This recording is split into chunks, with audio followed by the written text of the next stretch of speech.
Hello dear students, 11th के इस first chapter some basic concept in chemistry में आज हम बात करेंगे कुछ रिलेशंस की, कुछ फॉर्मूलाज की जो जनरली यूज होते हैं। फॉर एग्जांपल वेपर डेंसिटी और मॉलिक्यूलर मास में क्या रिलेशन है, या फिर 22.4 लीटर कैसे आया, फॉर्मूला मास क्या है, परसेंटेज यील्ड हम किसको बोलते हैं, या फिर जनरल जो वे की चीज़ें हैं, फॉर्मूला मास क्या है, परसेंटेज यील्ड किसको बोलते हैं, उन सब का हम यहाँ पे डिस्कशन करेंगे। सबसे पहला टॉपिक मैं यहाँ पे ले रहा हूँ relation between vapour density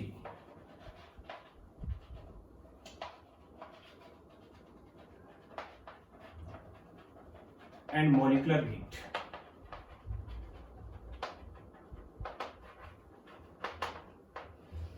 relation between vapour density and molecular weight. Vapour density क्या होती है? केवल गैसियस फॉर्म या फिर वेपर के लिए ये गिवन होती है, और एक रेशो है इसलिए यूनिट लेस होता है, इसकी कोई यूनिट नहीं होती, ये एक रेशो है। हम सबसे पहले बात कर रहे हैं वेपर डेंसिटी की।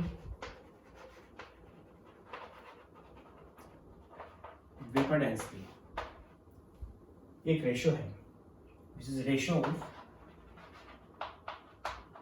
Mass of gas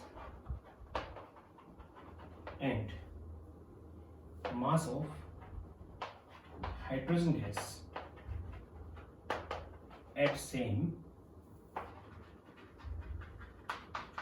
temperature, pressure and volume। यानी कि हाइड्रोजन गैस के रेस्पेक्ट में हम वेपर डेंसिटी को यहाँ पे एक्सप्लेन कर रहे हैं।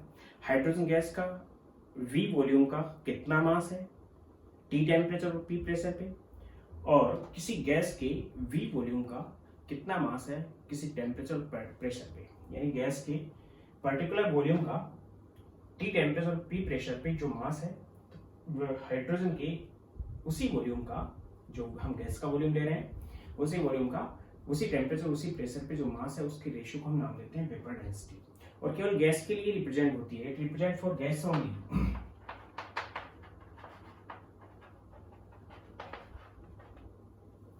और गैस और वेपर ओनली, यानी कि ये सॉलिड और लिक्विड के लिए एप्लीकेबल नहीं है। किसी भी सॉलिड फॉर्म की गैसेस फेज में, या जैसे सपोज करो आपके पास आयरन है, तो आयरन की गैसेस फेज में जो उसकी वेपर डेंसिटी होगी उसका हम हाइड्रोजन के साथ रिलेशन ले सकते हैं। यहाँ पे हम हाइड्रोजन के साथ ले रहे हैं, हीलियम के साथ भी ले सकते हैं, नियॉन के साथ भी ले सकते हैं, किसी भी गैस के रेस्पेक्ट में इसको हम एक्सप्लेन कर सकते हैं, लेकिन जनरली हम स्टैंडर्ड हाइड्रोजन के रेस्पेक्ट में यहाँ पे कर रहे हैं। तो जो रिलेशन आएगा वो अलग अलग आएगा दोनों के लिए। हाइड्रोजन के केस में अलग आएगा, हीलियम के केस में अलग आएगा, नियॉन के केस में अलग आएगा। वेपर डेंसिटी की डेफिनेशन के अकॉर्डिंग मैं यहाँ पे नाम दे सकता हूँ कि vapour density VD which is equal to VD is equal to mass of V volume of gas। किसी गैस का मास V वॉल्यूम पे कितना था divide by mass of V volume of hydrogen gas. Hydrogen gas का कितना मास था eight same condition लगा रखी है हमने, same T and P, same temperature and pressure पे। तो टेम्परेचर सेम है, प्रेशर सेम है, वॉल्यूम सेम है, तो अकॉर्डिंग टू एवोगैड्रोस हाइपोथेसिस, यहाँ पे हम एवोगैड्रोस हाइपोथेसिस यूज कर लेंगे।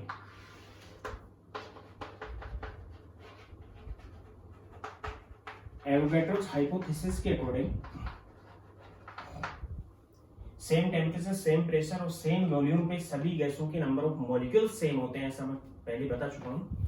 तो यहाँ पे V वॉल्यूम है, टेम्परेचर सेम है, प्रेशर सेम है, तो V वॉल्यूम को n मॉलिक्यूल्स और n मॉलिक्यूल्स पुट कर सकते हैं हम, क्योंकि मॉलिक्यूल्स सेम होंगे इनमें, इसमें भी n मॉलिक्यूल होंगे तो हाइड्रोजन में भी n मॉलिक्यूल होंगे। Vapour density which is equal to mass of n molecule of gas divided by mass of n molecule of hydrogen gas. Condition वही चल रही है at same temperature and pressure.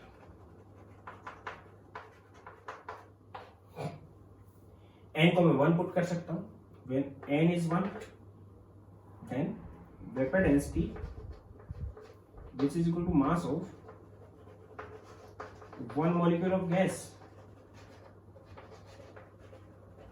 divided by mass of one molecule of hydrogen gas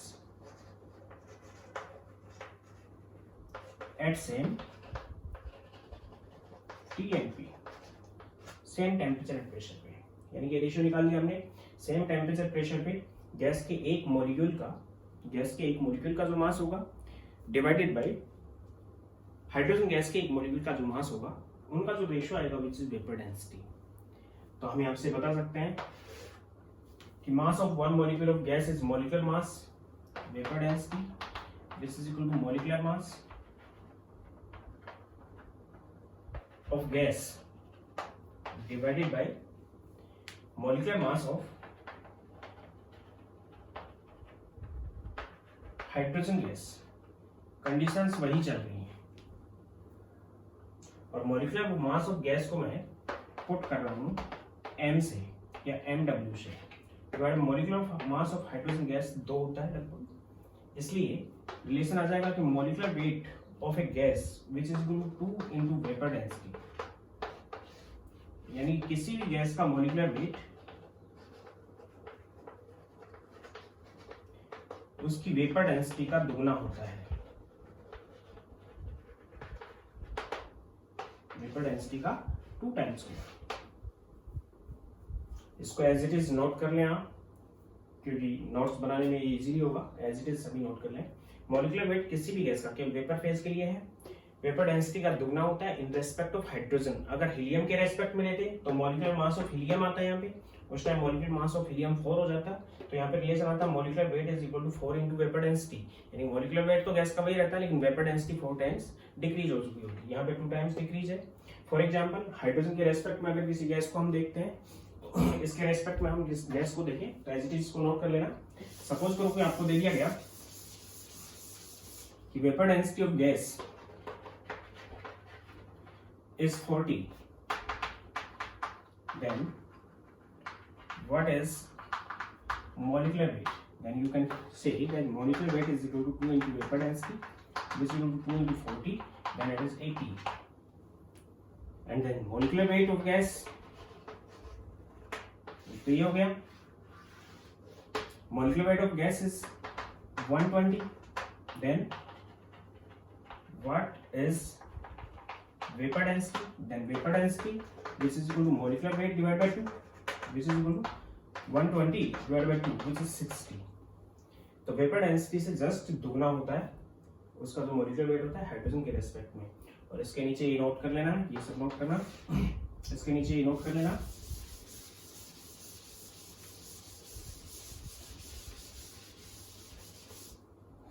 कि vapour density is unitless, vapour density unitless होती है due to it is ratio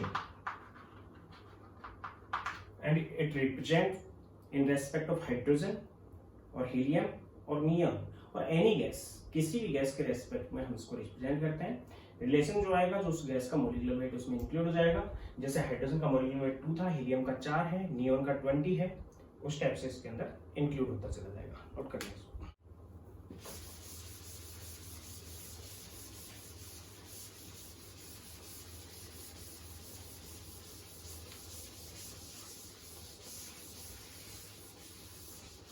इसके बाद मैं बात करता हूं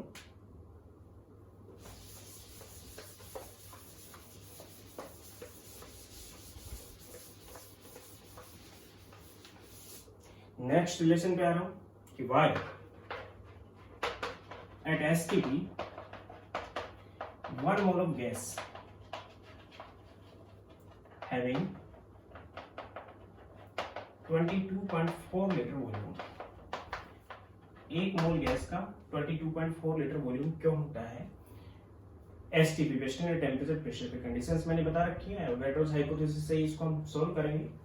हम जानते हैं कि मोल रेस्पेक्ट ऑफ हाइड्रोजन ही निकाला है, इसको भी हमने molar mass of hydrogen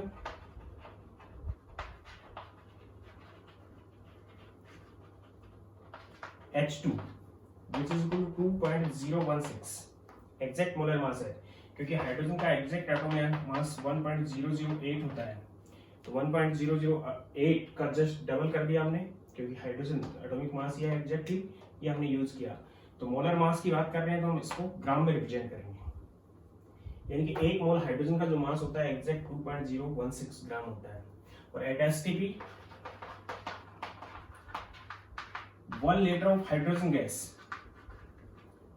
having 0.09 gram mass. ये कंडीशन है कि एसटीपी पे 1 लीटर हाइड्रोजन गैस का जो मास होता है वो 0.09 ग्राम होता है, 0.09 ग्राम। तो इसको हम यूनिटरी मेथड से ले सकते हैं कि 0.09 gram of hydrogen gas having volume 1 litre at STP. Standard temperature pressure और नॉर्मल टेम्परेचर प्रेशर की दोनों कंडीशन यूज कर सकते हैं यहाँ पे। Then 1 gram of hydrogen gas having volume 1/0.09 at STP. ये वॉल्यूम जो आ रहा है ये लीटर में आ रहा है, in litre, and 2.016 gram of hydrogen gas contain 1/0.09 into 2.016 at STP in liter, and this is equal to 22.4 litre, और ये है 22.4 लीटर के बराबर। यानी कि 1 लीटर का STP पे जो मास होता है वो 0.09 ग्राम होता है हाइड्रोजन गैस का, और STP पे 2.016 ग्राम कितने लीटर बनाएगा, वो 22.4 लीटर बनाएगा। यानी कि इस 22.4 लीटर को हम जनरली यूज करते हैं। इसके बाद मैं बात करता हूं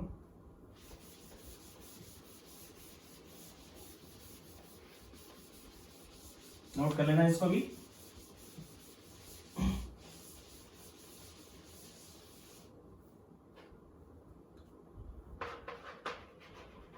डुलोंग एंड पेटिट्यूड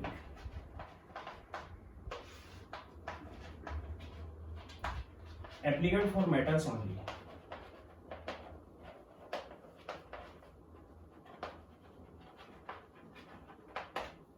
ये केवल मेटल्स के लिए एप्लीकेबल है कि किसी मेटल का atomic weight which is equal to, या उसका जो मल्टीप्लीकेशन है उसकी स्पेसिफिक हीट से, स्पेसिफिक हीट यहाँ पे कैलोरी, स्पेसिफिक हीट की बात कर रहा हूं मैं, ये क्या होती है अभी बताऊंगा, कैलोरी पर ग्राम में दे रहा हूं मैं, which is equal to approximately 6.4, लगभग 6.4 होती है। तो इसको हम इस टाइप से रिप्रेजेंट कर सकते हैं, the multiplication of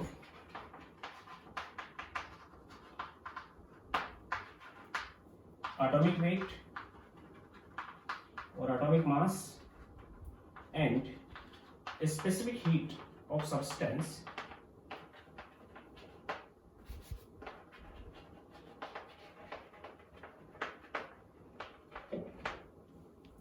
multiplication of atomic mass and specific heat of substance is approximately 6.4, दोनों का मल्टीप्लिकेशन 6.4 होता है। ये जो सभी मेटल्स के लिए एप्लीकेबल है। केवल हम बात करें बोरॉन, नॉन मेटल्स के लिए भी जनरली एप्लीकेबल है, लगभग यूज कर सकते हैं। बोरॉन, सिलिकॉन एंड डायमंड, ये मेटलॉइड है, ये बोरॉन है, ये नॉन मेटल है, और डायमंड भी नॉन मेटल है। इनके लिए भी एप्लीकेबल होता, बट नॉट एप्लीकेबल। क्यों एप्लीकेबल नहीं है? Due to their specific heat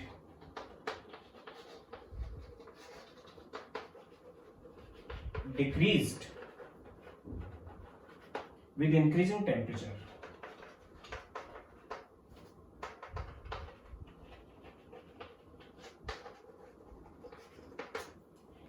इनकी स्पेसिफिक हीट जो होती है वो टेम्परेचर बढ़ाने के साथ साथ डिक्रीज होती है, इसलिए इनके लिए एप्लीकेबल नहीं है। नॉन मेटल्स के लिए जनरली एप्लीकेबल नहीं है, फिर भी इनके लिए एप्लीकेबल नहीं है। उसके साथ साथ मेटल्स के लिए एप्लीकेबल है, जनरली सभी मेटल्स के लिए सही है 6.4 एटॉमिक मास के अकॉर्डिंग। तो इससे हम बता सकते हैं कि अगर एटॉमिक मास बढ़ता जाता है तो दोनों का मल्टीप्लिकेशन तो 6.4 रहना है। तो एटॉमिक मास बढ़ता जाता है किसी मेटल का तो उसकी स्पेसिफिक हीट कम होती चली जाएगी, यानी कि स्पेसिफिक हीट डिक्रीज्ड डिक्रीज का साइन को इस टाइप से यूज कर रहा हूं मैं, विद इंक्रीजिंग, इंक्रीज के साइन को इस टाइप से यूज कर रहा हूं, atomic mass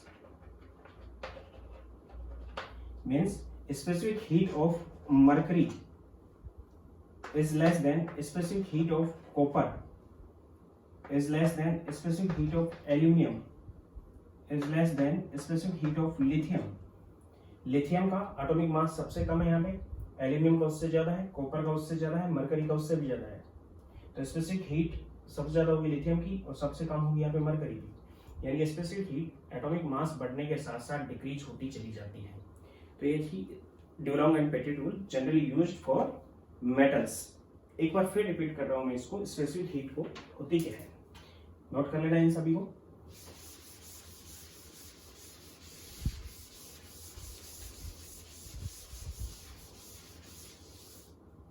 specific heat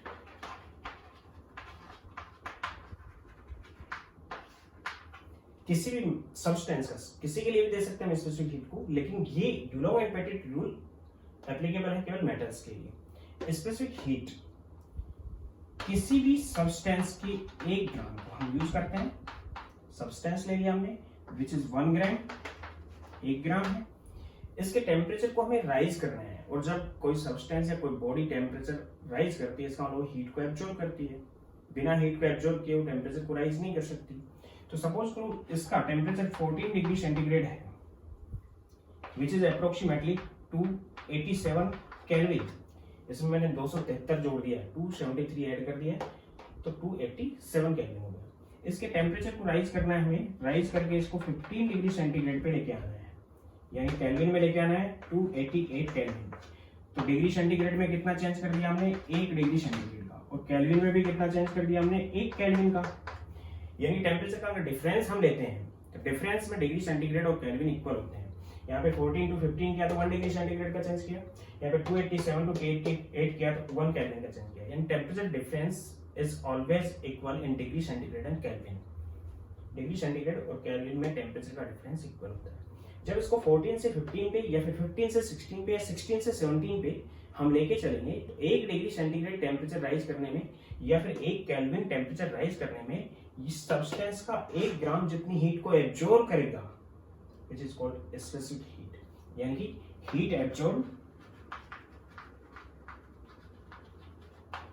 by 1 gram of substance to rise, to increase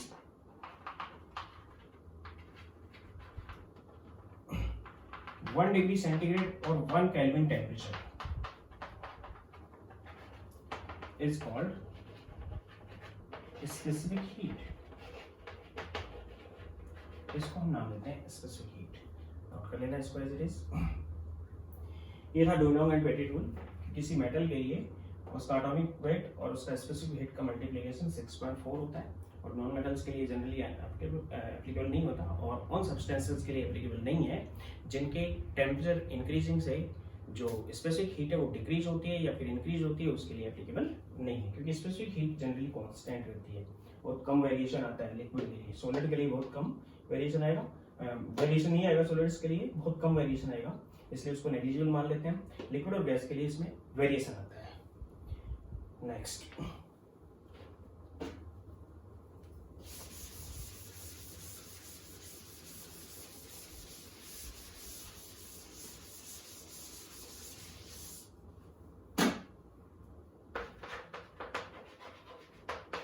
yield of product।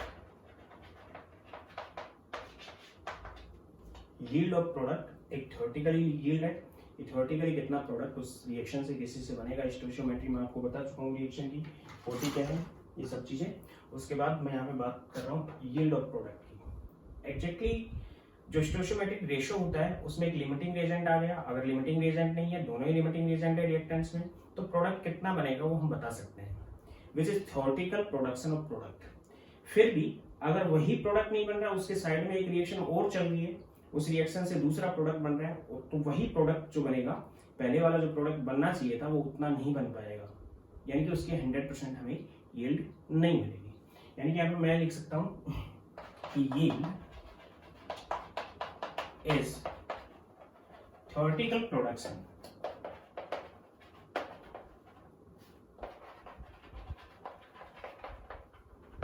of product by reaction according to their stoichiometry. But in case of parallel or simultaneous reaction,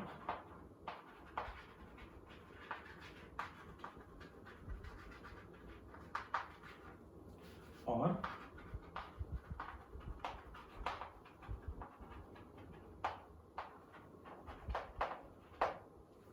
in case of parallel or simultaneous reaction,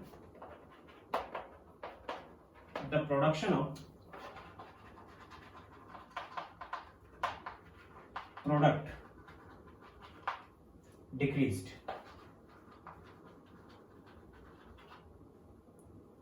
Is called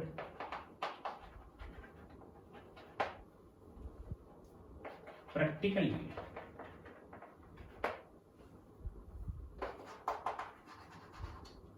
Is called practical yield. यानी suppose करो कि आपके पास आपने ले रखा है carbon, carbon pure है, carbon का 12 ग्राम आपने लिया और आपने इसको कंबस्ट कर दिया, ऑक्सीजन के साथ इसको ट्रीट करवा दिया, तो इससे बनना तो चाहिए कार्बन डाइऑक्साइड, यानी कि 100% प्रोडक्शन किसका होना चाहिए, कार्बन डाइऑक्साइड का। फिर भी सपोज करो एक साइड रिएक्शन से, दोनों की रिएक्शन से कार्बन मोनोऑक्साइड भी बन रहा है, कार्बन डाइऑक्साइड भी बन सकता है और कार्बन मोनोऑक्साइड भी। कार्बन डाइऑक्साइड तो बनेगा कंप्लीट कंबशन से,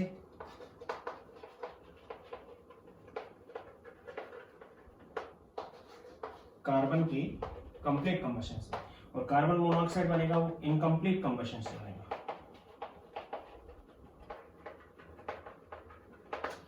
तो अगर ये रिएक्शन नहीं होती, तो जितना भी कार्बन लिया था हमने, 1 मोल कार्बन लिया है 12 ग्राम, ऑक्सीजन के 32 ग्राम से ये ट्रीट होता और यहाँ पे हमें 44 ग्राम कार्बन डाइऑक्साइड बनती। लेकिन मैं कह रहा हूँ कि ये रिएक्शन अकेली चल रही है, तो यहाँ पे हमें प्रोडक्शन जो मिलेगा थियोरेटिकली वो 44 ग्राम मिलना चाहिए, और इतना मिलेगा भी अगर यही रिएक्शन चल रही है। तो अगर इसके साथ में साइमल्टेनियसली ये रिएक्शन भी चल रही है, तो उस कंडीशन में इसका हमें 44 ग्राम नहीं मिलेगा, यानी प्रैक्टिकली इसका हमें 100% नहीं मिलेगा, उससे कुछ कम मिलेगा, क्योंकि साइड रिएक्शन भी इसके साथ चल रही है, पैरेलल रिएक्शन, साइमल्टेनियस रिएक्शन, या फिर हम यहाँ बात कर सकते हैं साइड रिएक्शन की, साइड रिएक्शन से कार्बन मोनोऑक्साइड भी बन रहा है। अगर मैं कहूँ कि ये रिएक्शन नहीं चल रही, केवल यही रिएक्शन चल रही है, तो इसका 32 ग्राम यूज नहीं होगा, हाफ O2 यूज होगा उस कंडीशन में। उस कंडीशन में 12 ग्राम कार्बन हाफ O2 के साथ रिएक्शन करके कार्बन मोनोऑक्साइड बनेगा। इसका मोलर मास 28 है। सपोज करो कि रिएक्शन इस टाइप से चल रही है कि 12 ग्राम में से 10 gram convert into this and 2 gram convert into this, यानी कि 10 ग्राम जो ऑक्सीजन के साथ ट्रीट हो रहा है वो कार्बन डाइऑक्साइड में कन्वर्ट हो रहा है, और 2 ग्राम 12 ग्राम में से वो ऑक्सीजन के साथ ट्रीट होकर कार्बन मोनोऑक्साइड में कन्वर्ट हो रहा है। तो कार्बन डाइऑक्साइड का 44 ग्राम नहीं मिलेगा हमें, यानी परसेंटेज यील्ड है, इसके हम कैलकुलेट कर सकते हैं, इसको आप नोट कर लेना। जो परसेंटेज यील्ड है, यानी 100% जब प्रोडक्शन नहीं होता, साइड रिएक्शन चल रही होती है, तो उस कंडीशन में जो परसेंटेज यील्ड है हम निकाल लेंगे। परसेंटेज यील्ड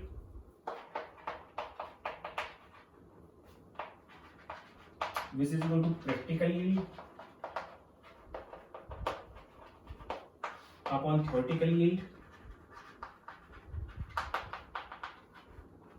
मल्टीप्लाई बाय 100, यानी परसेंटेज यील्ड जो होगी थ्योरेटिकली वो कितना बनना चाहिए था और प्रैक्टिकली वो कितना बन रहा है। जैसे इसी रिएक्शन की अगर हम बात करें तो थ्योरेटिकली तो कन्वर्ट इनटू 44 ग्राम, कार्बन डाइऑक्साइड का प्रोडक्शन 44 ग्राम होना चाहिए था, लेकिन प्रोडक्शन हो रहा है 10 ग्राम से ही, 2 ग्राम का कार्बन मोनोऑक्साइड से हो रहा है। तो 12 यहाँ यूनिटी मेथड यूज कर लेंगे, 12 gram of carbon convert into 44 gram of CO2, then 10 gram of carbon convert into 44 upon 12 multiplied by 10, which is 440 upon 12, which is 220 upon 6, which is 110 upon 3, which is equal to 3, 6.66. यानी production होना चाहिए था 44 ग्राम, लेकिन हो पा रहा है कितना 36.66 gram. Then what the percentage yield, then percentage yield which is equal to 36.66 divide by 44 multiply by 100, इतनी परसेंटेज कार्बन डाइऑक्साइड की यील्ड होगी। यानी कि अगर 100% रिएक्शन उसी टाइप से नहीं चल रही है जिस टाइप से होनी चाहिए, उसके साइड में कोई दूसरी रिएक्शन से दूसरा प्रोडक्ट बन रहा है, तो उस कंडीशन में उसकी 100% यील्ड हमें नहीं मिलती, या 100% प्रोडक्शन नहीं मिलता, तो हमें परसेंटेज यील्ड उसकी कैलकुलेट करनी पड़ती है। इतना परसेंट कार्बन मतलब परसेंटेज यील्ड जो कार्बन डाइऑक्साइड की थी वो इतनी परसेंट थी, होनी चाहिए थी 44, और कितनी रही है 36.66%। यानी कि इसको हम इस टाइप से निकाल सकते हैं कि 10 से बनता है 44, सॉरी 12 से बनता है 44, तो 10 से बनेगा कितना, वो हमने निकाल लिया 36। अब उसकी परसेंटेज को हम इस टाइप से देंगे। तो जब साइड चेन या साइड रिएक्शन या फिर पैरेलल या साइमल्टेनियस रिएक्शन जब चल रही होती है किसी रिएक्शन में, तो उस कंडीशन में इस टाइप से इसको करते हैं। नोट कर लेना इसको।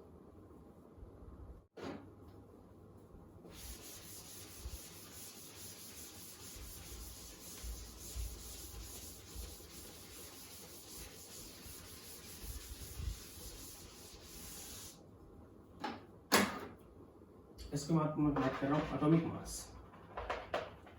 किसी सब्सटेंस का एटॉमिक मास और इक्विवेलेंट मास में मैंने आपको रिलेशन बता रखा है पहले ही।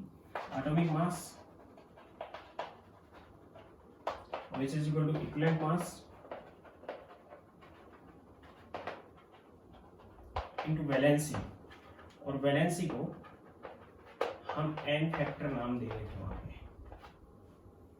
इस टाइप से हम किसी सब्सटेंस का एटॉमिक मास निकालते हैं। इसके अलावा मैंने ड्यूलोंग एंड पेटिट रूल बता दिया है। किसी मेटल के लिए अगर आपको गिवन है उसकी स्पेसिफिक हीट क्या है, कैलोरी पर ग्राम में होनी चाहिए स्पेसिफिक हीट, तो उसके एटॉमिक मास को हम बता सकते हैं। तो एक ये रिलेशन, ये एटॉमिक मास और मॉलिक्यूलर मास दोनों के लिए एप्लीकेबल है, दोनों के लिए यूज कर सकते हैं। एवरेज मोलर मास,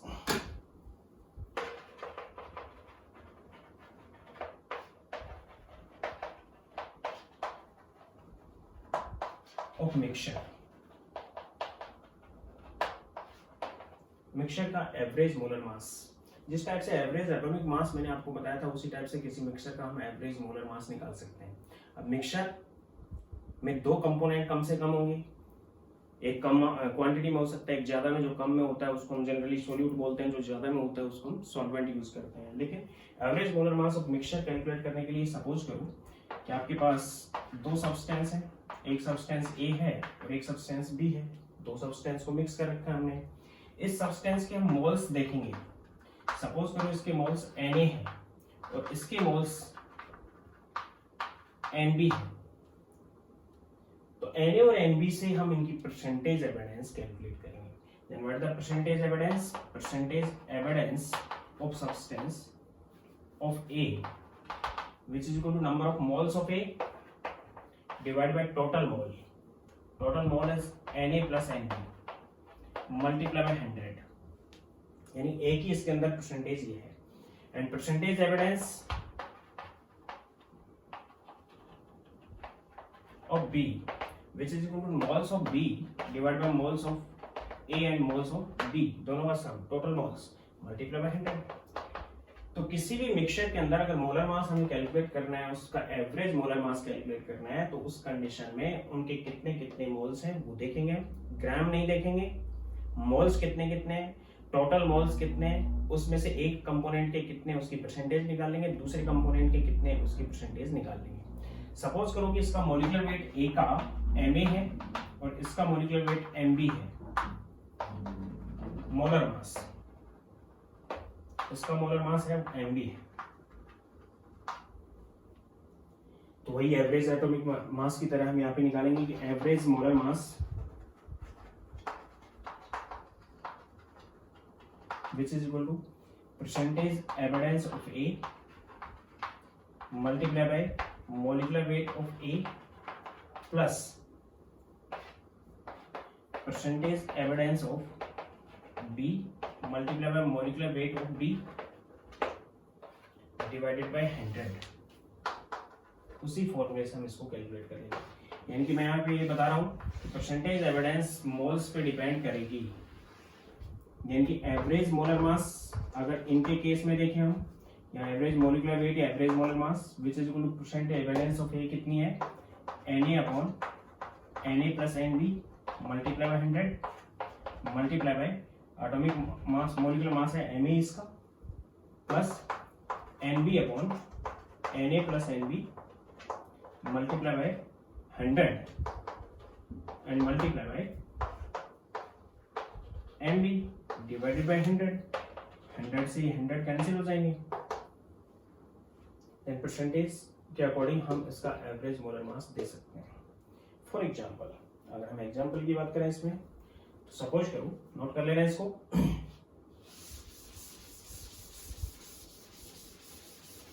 इससे पहले इसके अंदर नोट करना है इसके ऊपर, इन केस ऑफ मिक्सचर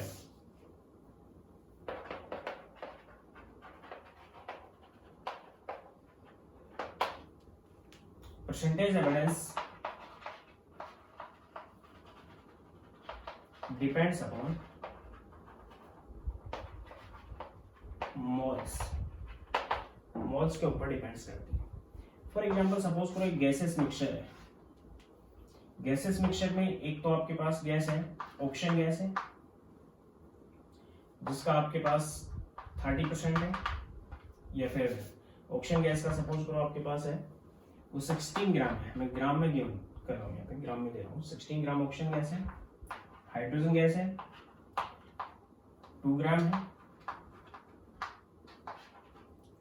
और कार्बन डाइऑक्साइड गैस है या फिर कार्बन मोनोऑक्साइड गैस का मिक्सचर भी है इसके अंदर। कार्बन मोनोऑक्साइड सपोज करो यहाँ पे 42 ग्राम। तो सबसे पहले तो मोल्स ले लेंगे हम। Moles of oxygen which is equal to given mass upon molar mass, n is moles of oxygen. Moles of oxygen is given mass upon molar mass इसका 32 होता है, this is 0.5 and hydrogen का moles of hydrogen which is equal to 2/2 which is 1। Hydrogen का जो moles है वो 1 है क्योंकि गिवन मास 2 है और मोलर मास भी इसका 2 होता है। Carbon monoxide, moles of carbon monoxide which is equal to given mass is 42 and molar mass is 28, 16 plus 12 28 which is 1.5 and total moles which is equal to 2 and 1 3, total moles 3 है। then percentage of oil, a percentage of O2 which is equal to moles of O2 divided by total moles multiply by 100 and percentage of H2 which is equal to 1/3 into 100 क्योंकि इसके hydrogen के मोल 1 हैं और total mole 3 है, multiply by 100। Percentage of carbon monoxide which is 1.5 divided by 3 multiply by 100, ये percentage evidence हो जाएगी। तो average molar mass of mixture या molecular weight of mixture which is equal to molar mass of oxygen. Oxygen का molar mass 32 है, hydrogen का molar मास है वो 2 है, कार्बन मोनोऑक्साइड का मोलर मास है वो 28 है। तो फर्स्ट हम ये ले रहे हैं oxygen, then it is 0.5 divide by 3 into 100 multiply by 32 plus, देख लेंगे आगे चल रहा है। ये तो मैंने परसेंटेज एविडेंस ऑफ ऑक्सीजन लिख ली और मल्टीप्लाई बाय ऑक्सीजन का molecular weight plus percentage evidence of hydrogen multiply by molecular weight of hydrogen और प्लस में percentage evidence of CO multiply by molecular weight of CO is 28 divided by 100। ये 100 से 100 cancel हो जाएंगे, यहाँ तक note कर लेना। इसके बाद मैं इसको मिटा रहा हूँ, नोट कर लेना इसको भी। एवरेज मोलर मास आ जाएगा। मोल्स के बेस पे हमने परसेंटेज एविडेंस दे दी, मोल्स के बेस पे हमने यहाँ पे परसेंटेज एविडेंस निकाल ली। यानी किसी भी मिक्सचर के अंदर परसेंटेज एविडेंस डिपेंड करती है कि उनके मोल्स कितने हैं, टोटल मोल कितने हैं और उस पर्टिकुलर सब्सटेंस के कितने, पर्टिकुलर सब्सटेंस के moles divide by total moles multiply by 100 उसकी एविडेंस होगी उस मिक्सचर के अंदर। तो ये 100 से 100 कंसीडर कर दिया मैंने। एवरेज मोलर मास या मोलिकुलर वेट भी यूज कर सकते हैं, मास भी यूज कर सकते हैं यहाँ पे, which is equal to 0.5 divide by 3 multiply by 32 plus 1/3 multiply by 2 plus 1/2 multiply by 28। 1.5 divide by 3 को 1/2 लिख दिया मैंने, विच इज इक्वल टू इसका एलसीएम ले लिया मैंने, एलसीएम आ गया इसका 6 देन 32 का हाफ हो गया 16 और 3 दूनी 6, 16 into 2 32 plus 2 and 2 4 plus 2 and 3 28 into 3 is this 8 की 24 84 which is equal to 88 90 120 divided by 6 84 90 90 88 and 2 90 90 and 30 120 which is equal to 20। Average जो मोलर मास आएगा उसको 20 होगा। यानी एवरेज मोलर मास हमेशा ही जो सब्सटेंस दिए हुए हैं उनके मोलर मासेस के बीच में ही होगा। यानी एक का 2 था, एक का 28 था, एक का 32 था, तो इन तीनों नंबर्स के बीच में होगा। 32 से ज्यादा नहीं हो सकता और 2 से कम नहीं हो सकता, कहीं पे भी बीच में आएगा। इस टाइप से हम एवरेज मोलर मास निकालते हैं किसी मिक्सचर का।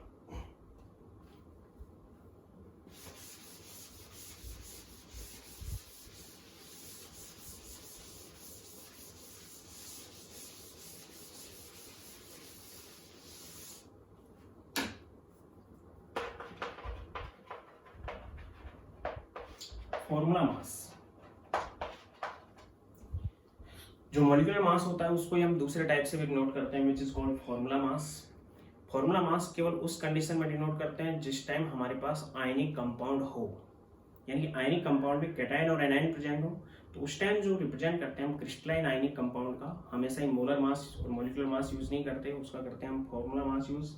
यानी कि इट इज मोलर मास और मॉलिक्यूलर मास। मोलर मास जब होगा उस टाइम उसको हम नाम देंगे ग्राम फॉर्मूला मास, यानी कि मोल्स के लिए होगा, और मॉलिक्यूलर मास को हम रिप्रेजेंट करेंगे फॉर्मूला मास से। इट इज मॉलिक्यूलर मास और मोलर मास। मोलर मास के केस में इट इज ग्राम फॉर्मूला मास और मॉलिक्यूलर मास के केस में it is formula mass. Represent for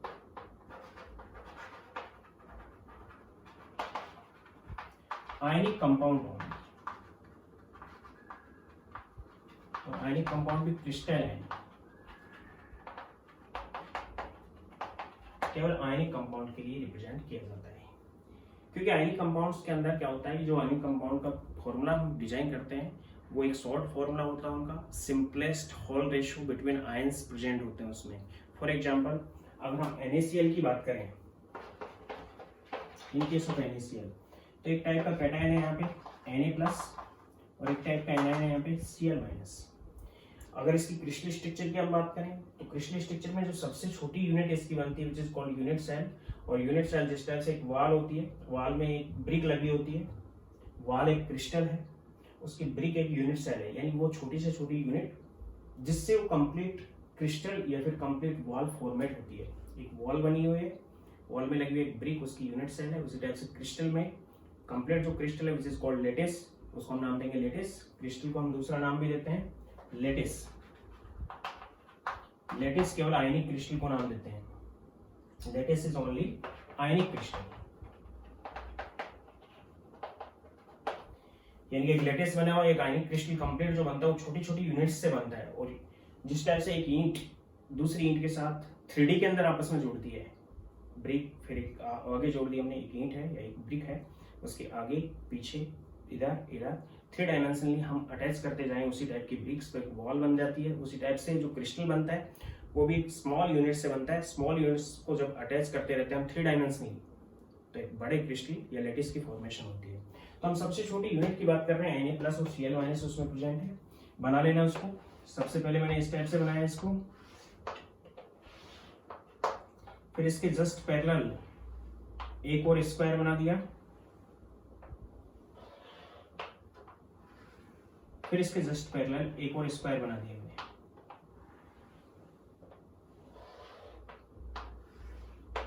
इनके कॉर्नर्स को मिला दिया,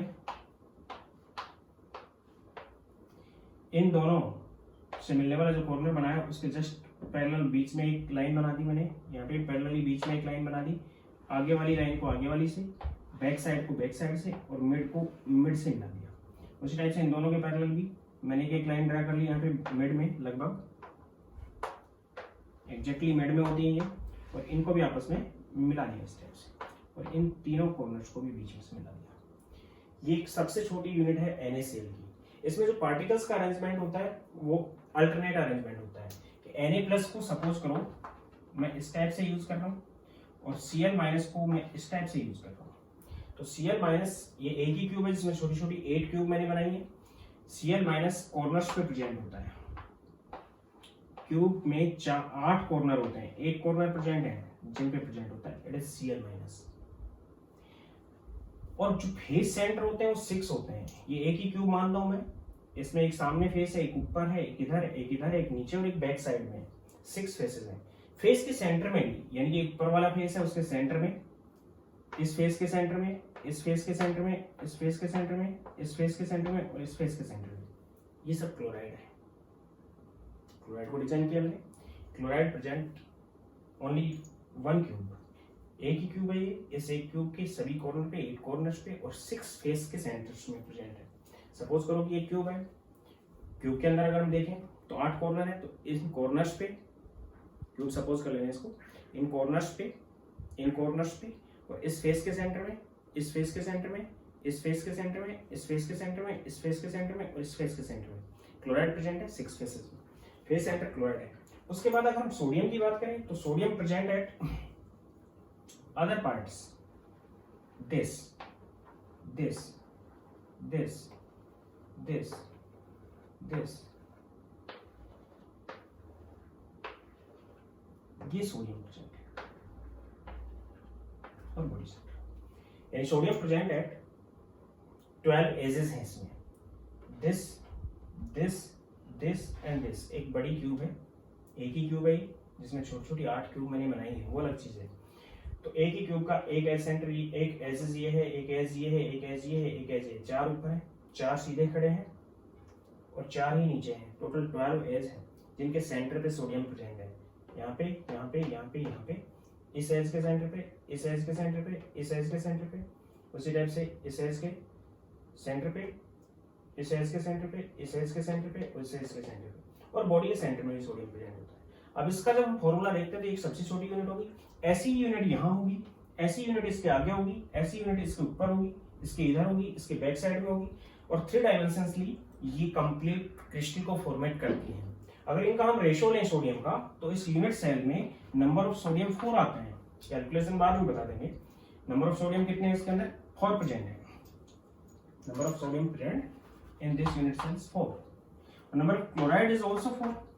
क्लोराइड भी इसके अंदर 4 है, क्योंकि कॉर्नर का जो होता है वो बाकी में भी होता है। इस यूनिट सेल और इस यूनिट सेल, दोनों यूनिट सेल आपस में सटी हुई हैं, जुड़ी हुई हैं, तो उस यूनिट सेल के कॉर्नर पे भी क्लोराइड होगा। उसी टाइप से इससे जस्ट ऊपर वाली यूनिट सेल भी उसके कॉर्नर पे भी होगा, इससे जस्ट ऊपर वाली यहाँ पे होगी, उसके कॉर्नर पे भी होगा, इसके आगे भी होगा। तो उन चीजों को छोड़ो, आगे आएंगी। मैं आपको बात कर रहा हूँ सोडियम इस टाइप से नोट किया। इस यूनिट सेल में 4 सोडियम है और 4 ही क्लोराइड है। देन यूनिट सेल फॉर्मूला, ये एक यूनिट सेल है। यूनिट सेल फॉर्मूला क्या हो गया कि इसके अंदर Na 4 है और Cl 4 है। तो इन 4 को मींस 4 को हम कट करके इसका एक फॉर्मूला लिखते हैं which is NaCl, which is empirical formula, यानी कि simplest whole ratio formula between ions. Ions का सिंपलेस्ट होल रेशियो फॉर्मूला होता है और इस फॉर्मूले को हम नाम देते हैं फॉर्मूला यूनिट। और इसका जो मास होता है, मास ऑफ फॉर्मूला यूनिट,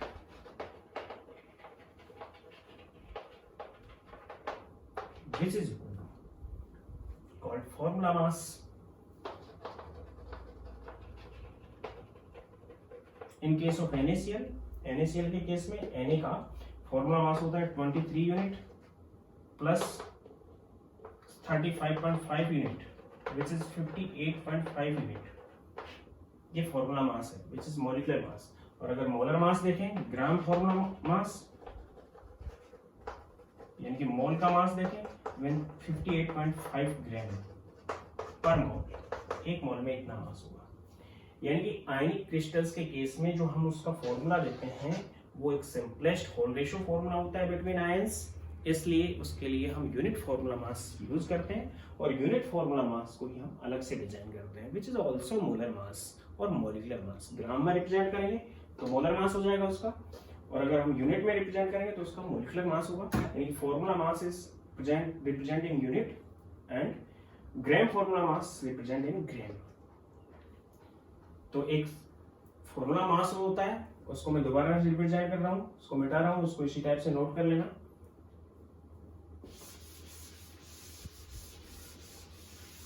यानी फॉर्मूला मास, इसको दोबारा से रिपीट कर देता हूं मैं, इट इज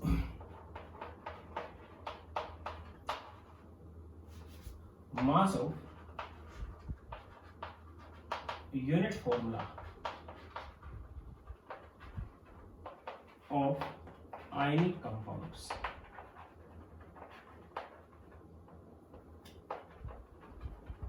आयनिक कंपाउंड्स के यूनिट फॉर्मूला का मास होता है। और फॉर्मूला यूनिट क्या होती है? Formula unit is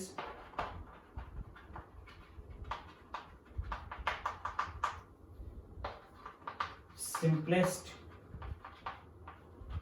hall ratio formula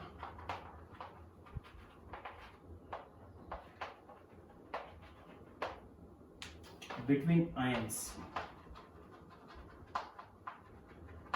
ions के बीच में सिंपलेस्ट हॉल रेशियो फॉर्मूला को हम नाम देते हैं फॉर्मूला यूनिट, और उस यूनिट के मास को हम नाम देते हैं फॉर्मूला मास। और अगर उसको हम ग्राम में रिप्रेजेंट करते हैं तो विच इज कॉल्ड मोलर मास और ग्राम फॉर्मूला मास। ये सब चीजें आप नोट कर लेना बाकी नेक्स्ट लेक्चर में।